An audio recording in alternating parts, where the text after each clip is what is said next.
Buenas tardes, profesora. En esta oportunidad vamos a hablar acerca del tema de tipos de contracción muscular asociados al sistema nervioso. Los integrantes son Gabriel Lozano, David Rimache, Stephanie Guamán, Emerson Laura y la que les habla, Dona Stacy.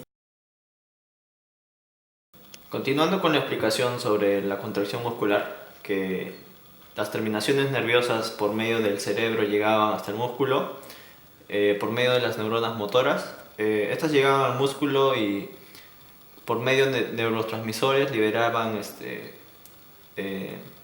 estos mismos para llegar hasta el retículo sarcoplásmico y liberar el calcio. Luego esto generaba la contracción a nivel de actina y miocina, produciendo la excitación, o ya mejor dicho, que sería la contracción. Continuando con los tipos de contracción, vamos a empezar a explicarles lo que son los tipos de contracción muscular. Ya en este caso la contracción isométrica. Ya cuando sujetamos un objeto, si haya desplazamiento o la fuerza que hacemos es igual al objeto, quiere decir que estamos realizando ese tipo de movimiento. Y las fuerzas tanto de la mano o del objeto es igual a la fuerza que ejerce el músculo bíceps. Continuando con la contracción isotónica concéntrica, donde levantamos el objeto y lo desplazamos, se puede observar que hay una disminución del músculo bíceps, donde los tendones de inserción y los tendones de origen se acercan mediante un acortamiento del vientre muscular. Esto produce un movimiento en los huesos como palancas óseas, donde se originan y finalizan estos tendones. En el caso de la contracción isotónica excéntrica, cuando frenamos el movimiento de un objeto, el músculo está haciendo fuerza, pero no la suficiente. En vez de acortarse, este se alarga. El músculo genera una tensión, pero la fuerza es mayor que la tensión generada. Entonces el músculo alargándose, mientras que sigue generando tensión a nivel de este lugar. Inicialmente los tendones, al igual que en la contracción isotónica concéntrica y el vientre muscular, intentan acortarse, pero cuando llegan al límite, este empieza a alargarse y luego los tendones también se alargan.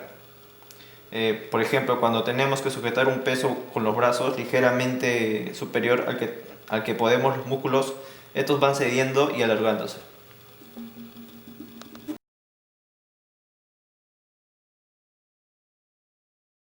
Todo comienza por un potencial de acción generada por una neurona motora hacia la terminal presináptica, que provocará que los canales de calcio se abran y el ion de calcio ingrese y se abran hacia la terminal presináptica, provocando que las vesículas se liberen hacia la membrana y éstas se fusionen. Principalmente esto ocurre en los casos de los neurotransmisores de acetilcolina hacia la brecha o espacio presináptico. En el espacio de acetilcolina se unirán los receptores específicos, provocando la apertura de los canales de sodio, y al entrar el ion sodio a la fibra muscular se produce un potencial de acción que éste sufrirá una despolarización y el impulso eléctrico viajará hacia la membrana del músculo a través del sarcolema hacia el sistema de los túbulos T. El calcio liberado se unirá a la troponina, proteína que se encuentra en la actina, que está para producir el desplazamiento de otra proteína llamada tropomiosina, para así desbloquear los sitios de unión de la miosina con la actina. De este modo queda todo listo para la contracción muscular. La cabeza de la miosina, para poder ser activada, debe ser cargada energéticamente por una molécula de ATP. La contracción se divide en 4 fases. La primera fase, una vez llegada la molécula de ATP a la cabeza de miosina, esta es hidrolizada por el ATP, por ATP-ASA. La cabeza de la miosina se incrementa de energía y se une a la actina, provocando lo que se conoce como la formación de puentes cruzados. En el paso 2, la cabeza de la miosina queda fuertemente fijada a la actina y es desechada al grupo de ADP, y esto provoca un desplazamiento hacia la arina M. En el paso 3 es nuevamente cargada por un ATP. La cabeza de miosina, provocando que el puente sea debilitado, se suelta la cabeza de la miosina a la actina. En el paso 4, nuevamente otra ATPasa hidroliza la molécula de ATP provocando un desprendimiento del grupo fosfato y cargando la cabeza de energía para que el ciclo comience nuevamente. Mientras haya suministro de ATP y haya disposición de calcio, la contracción muscular se seguirá ejerciendo. Al finalizar los potenciales de acción o los impulsos eléctricos, se cierran los canales de calcio, provocando una disminución de este. Al disminuir el calcio, la tropomiosina nuevamente se desplaza a su sitio de origen, bloqueando los sitios de unión con la actina y miosina. De este modo, la cabeza de la miosina se relaja, provocando la relajación muscular.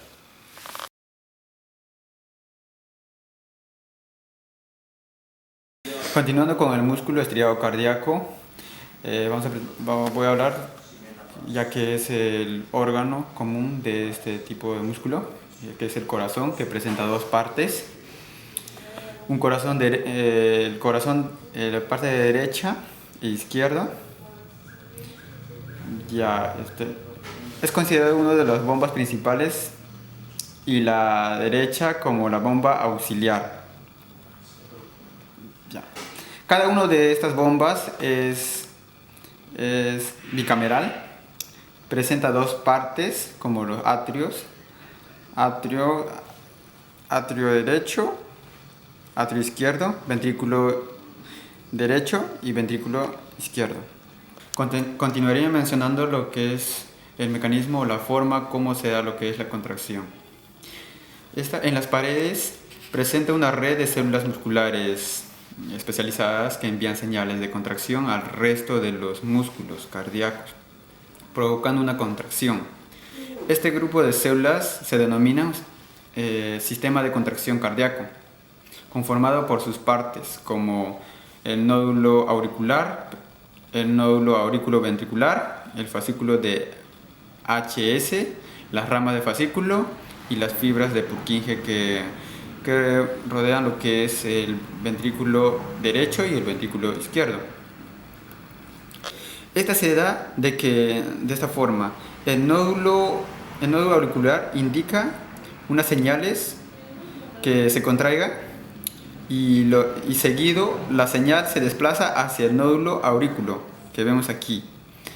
El nódulo auriculoventricular luego lo pasa a los restos como el fascículo de HS, las ramas de fascículo y las fibras de Purkinje, generando lo que es la contracción de los atrios, mejor dicho, de los ventrículos hacia la aurícula.